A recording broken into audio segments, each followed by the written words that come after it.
trip history on a 2019 Toyota RAV4 Hybrid. This is the LE model. You can see it's got its traditional style. Press it, you will go trip A, trip B, then back to your odometer. So to clear trip A, just hold it and it clears it out. Again, trip B, hold it, clears it out.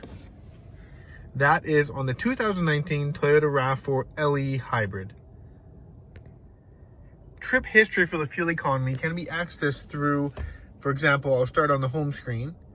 You would then go to your menu, to your information, and you're on your energy monitor. But if you go to history, you can look at different trips. So we've never reset this, so that is what the average fuel economy is since we've had this vehicle on the property.